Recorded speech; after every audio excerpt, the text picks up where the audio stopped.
Então, pessoal, a equipe econômica do governo Lula deu uma declaração antecipando aquilo que vai ser dito de forma definitiva no dia 22 deste mês, falando que o bloqueio de verbas é inevitável, não tem para onde correr. Parece que eles vão discutir isso aqui agora, na quinta-feira, vão fazer uma reunião prévia para fechar todos os pontos a respeito desse relatório bimestral, aí no caso do terceiro bimestre de 2024, né?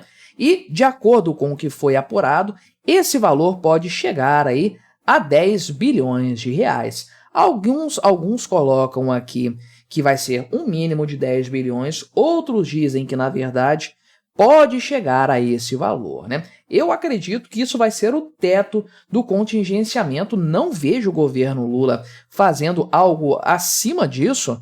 Neste momento, não é uma época boa para o governo para fazer isso. E, frente ao que o Lula falou lá na entrevista da Record sobre a questão fiscal, para mim se torna cada vez mais claro que, se houver algum bloqueio de verbas, vai ser só para inglês ver.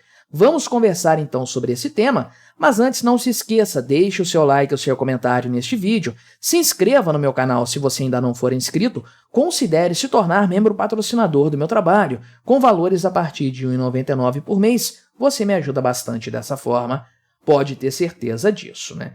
Então, não está definido o negócio ainda. O que o pessoal do G1 traz aqui, trouxe a notícia do G1 e do Poder 360.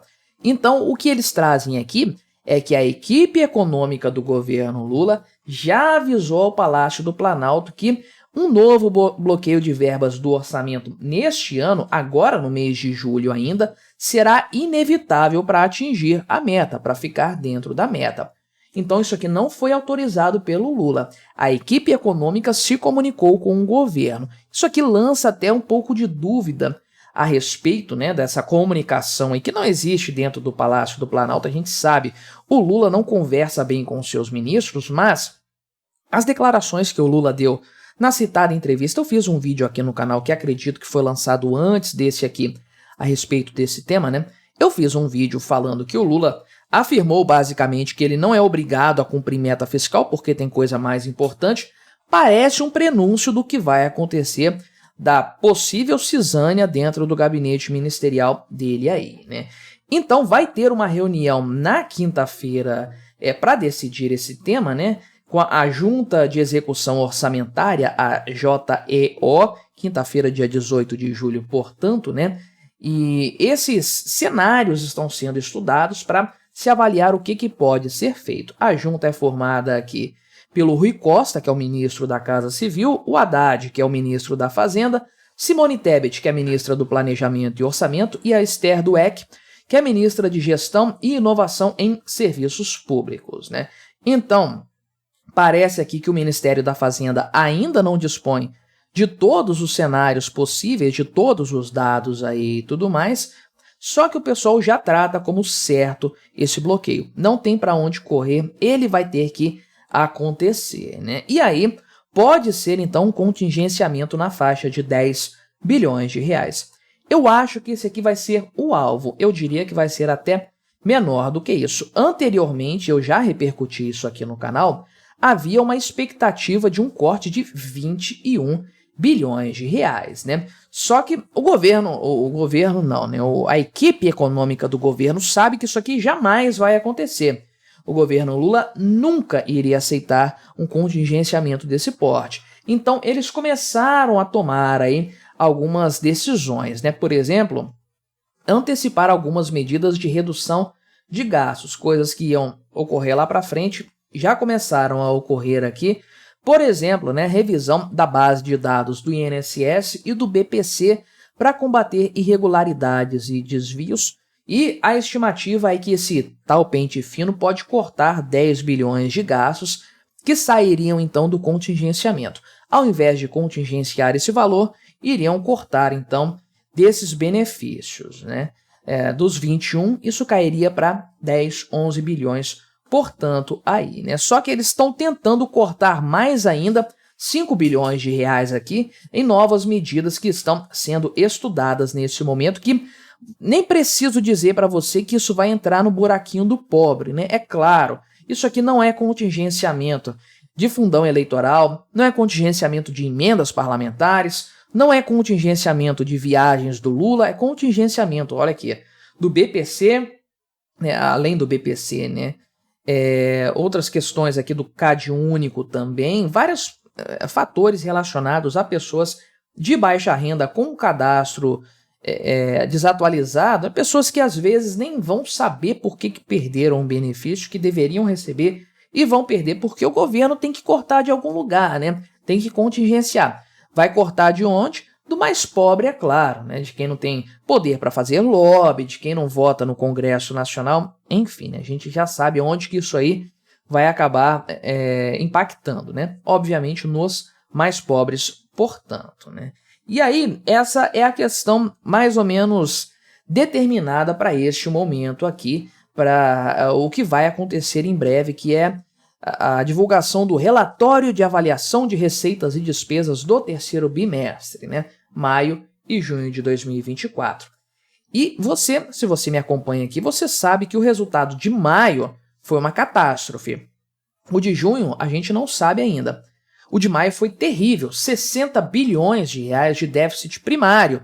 E aí o acumulado desse período, né? Aliás, eu acho que já saiu de junho também, né? Eu me confundi aqui, acho que a gente já tem o resultado para os 6 primeiros meses, ou uma prévia, enfim.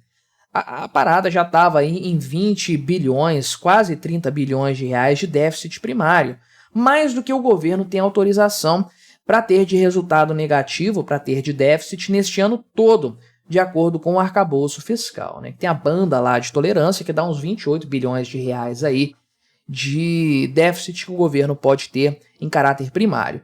Ou seja, o governo já teria que fazer algum grau de bloqueio, de contingenciamento para ficar dentro da meta, né? E aí, provavelmente esses 10 bilhões que eles estão projetando, com o resultado de agora, é a antecipação de alguma coisa que teria lá para frente, que vai ficar um buraco lá na frente que não tem condições de você cobrir isso aí. Com o quê, né? Vai antecipar mais o quê? A equipe econômica do Lula está fazendo das tripas coração para tentar fechar esse relatório aí, que é necessário, é exigido pelo arcabouço fiscal que seja apresentado, de sorte que, se o valor fiscal, se o resultado fiscal for pior do que o determinado, o governo tem que apresentar como uma contraparte a isso, um plano de contingenciamento para falar que o próximo relatório vai ser melhor. Engraçado que o governo contingenciou lá atrás, ainda assim o resultado vai ser pior do que o previsto, e o contingenciamento que foi de uns 3 bilhões lá atrás vai subir para algo mais. Isso se o governo Lula autorizar. Se o Lula autorizar, né? Porque por governo entende-se o gabinete ministerial todo dele e a representação no Congresso e tudo mais, né? Obviamente isso não existe. Não há um governo Lula. Há um monte de gente ali que ocupa salas e gabinetes no Palácio do Planalto, mas efetivamente um governo não existe. A equipe econômica puxa para um lado. Eu já falei aqui que o Haddad e a Simone Tebet têm algum grau ainda de ortodoxia econômica, estão longe de ser algo positivo, estão longe de ser um Paulo Guedes, nossa, quilômetros, anos-luz de distância, mas comparados com todo o restante do PT, com a Gleisi Hoffmann, com o José Guimarães, com o José Dirceu, com o próprio Lula, esse pessoal aí merece o Nobel da Economia. Essa é a verdade. Então, essa ala econômica, vamos colocar assim, do governo Lula, puxa a coisa para um lado. Para o lado do equilíbrio fiscal. Eles sabem que isso é um problema até para a economia, até para os números do governo até o final do mandato. Isso aí vai cobrar o preço e não vai demorar, né? E eles sabem também que déficit público vira impressão de dinheiro que vira inflação. Inflação mantém as taxas de juros elevadas. Se o governo quer reduzir as taxas de juros, acha que a Selic está muito alta, o governo deveria parar de bater no Campos Neto e fazer o dever de casa certo, que é controlar os seus gastos, mas o governo não faz isso para terror da equipe econômica. Então essa equipe econômica, essa ala econômica do governo puxa para esse lado. E todo o restante, olha aqui, a gente está somando 4 ministros, né? Na verdade 3 se a gente tirar o Rui Costa, que não é dessa ala, Então, de 40 ministérios, você tem aí 3 que são a ala econômica e 37 que são a ala política, a ala gastadora. Obviamente, a gente sabe quem que vai vencer essa queda de braço, e como o Lula mais ou menos adiantou que vai cagar para a questão fiscal, basicamente foi isso que ele falou. Bem, estou muito curioso para saber o que vai sair dessa reunião de quinta-feira e principalmente desse relatório lá no dia 22, que tende a ser um completo desastre, né? Mas o que você achou dessa história? Colabore com o nosso debate, deixe o seu comentário, se inscreva no meu canal se você ainda não for inscrito e até a próxima.